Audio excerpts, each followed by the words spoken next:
On Sunday, I went to Lang'ata police station, having seen what the president said in Mogosho in Kisii on the 16th, Saturday, whereby he issued a death threat against me and other people who have gone to court and successfully challenged his basically nonsensical housing, so-called housing fund, housing levy fund, or housing levy tax, whatever it is.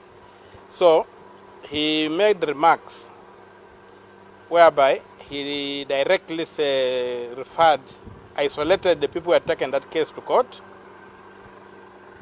and said that he was given a sword, the ceremonial sword was given at Kasarani, and that he was going to use that sword not to chop vegetables. He was not given that sword for chopping vegetables, but for dealing with crooks like myself and others who had gone to the High Court and successfully challenged this housing, so-called housing levy fund, or levy tax, or whatever it is, or affordable housing levy. So those remarks had two issues that got me concerned. The first issue was that the president was threatening violence against that group, and the kind of violence that exterminates. He was threatening to kill people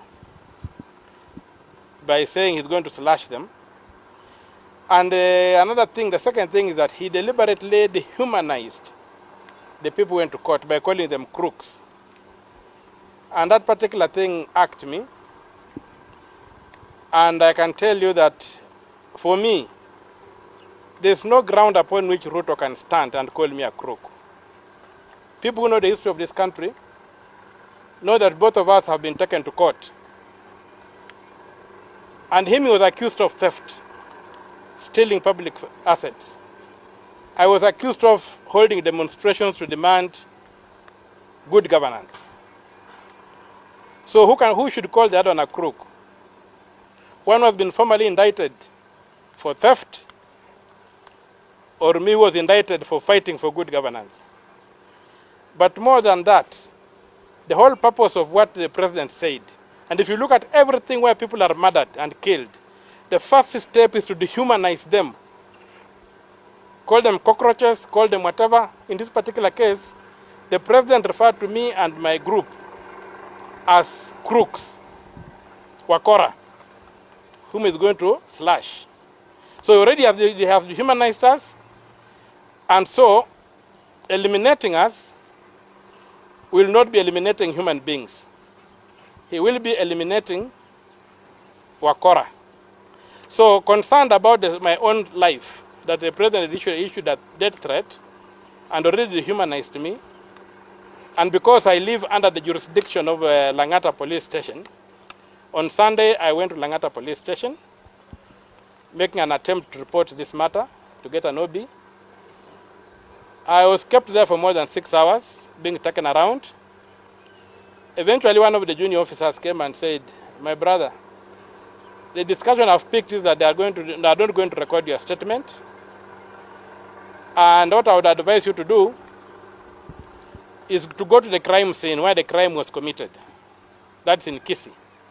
Go to Kisii in Mosocho and make a report in Mosocho. I'm sure those policemen will not be able to refuse. Because here, when they refuse, they might even argue that the question of jurisdiction, although it happened on national TV for you, they might argue that the question of jurisdiction does not allow them to be the first point of complaint." So taking that advice, I tried to get a flight yesterday to Kisumu or to Homa Bay. All the flights were booked until after next week. I could not get a flight. So, but given the concern I have about my own safety and the safety of the other people whom the president referred to as crooks, whom he is going to slash, the people who had gone to court and gotten orders against his housing levy fund, which the court declared to be unconstitutional. I decided to drive to Kisii, and he drove overnight, go to Mosocho at around 4 o'clock this morning. I went to the police station. I found officers there who handled me very well. They even recorded my complaint in an OB, and the OB is here for those who can see. It's an OB number 03/19/12/2023. It's OB number 3 of today, recorded at Mosocho police station. So after I recorded the OB, they told me that given my current status in society as a senator, they could not record a statement from me at that police station. I needed to be recorded by the senior police officers. So they referred me, they called the OCPD, and they called the DCIO, and told me to come to this other police station. It's called Nyanchwa police station. So when I got to Nyanchwa police station, I was well received by the junior officers as we waited for the bosses to come. So first of all, the first person who came was the OCPD.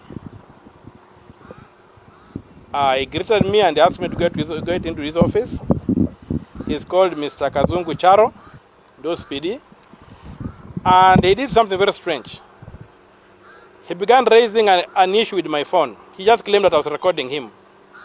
So I told him, I'm not recording you, for heaven's sake. I'm not an idiot. I don't record people. So I said, okay, to make you comfortable, let me hand over my phone. So I handed over my phone to one of the people I had come with, my security detail, and they took it out. Then the second thing, he comes in and tells me, do you know that you cannot accuse the president of anything? I said, where do you get that? He says it's in the law. I asked him which section of the law. He didn't even know. So I told him, the only thing you can do is look at Article 143 and read it out, which he did.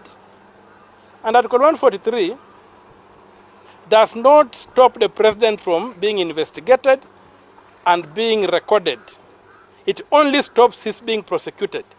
He cannot be prosecuted in a court. But the president can be arrested, the president can be processed criminally by the police. They have that power. The president is not above the law. So after I showed him that, he sort of became angry and began shouting at me and saying, I'm not going to record your statement. You can go anywhere you want, but we are not recording your statement. And so stop wasting your time here. Well, at that point, I saw that there was no point dealing with somebody who thinks he can operate outside the law. So I decided to say, okay, I will pack and go. And I intend to go to IPOA. I intend to go to the police headquarters. As for Mr. Kazungu, I'm going to sue him here in Kisii for denying me public services for which I pay. He earns a salary. He's supposed to serve all Kenyans. He was not supposed to argue with me, beginning to say that I'm bringing lies, that he was at the rally, he didn't hear the president say that. And that is how you create dictators. When you begin protecting and covering up for for violations of the law, and you are a law enforcer, you embolden the lawbreaker to do worse things than that. So from here, I'm going back to Nairobi, to the police headquarters. I'll try to get Mr. Kome to record my statement, the Inspector General. And I also want to involve IPOA against Mr. Kazungu, as I also prosecute him for violating my right to be served by the state. So those are the few remarks I have. But I am taking what the president said seriously. I'm not going to blink, but also I'm not going to withdraw from the court. We are going to use the court because the court is a legitimate forum for settling disputes. And the president, he talks of his being not unstoppable. My advice to him is that he's only unstoppable if he's operating within the law. The moment he steps outside the law, he's stopped by the Constitution.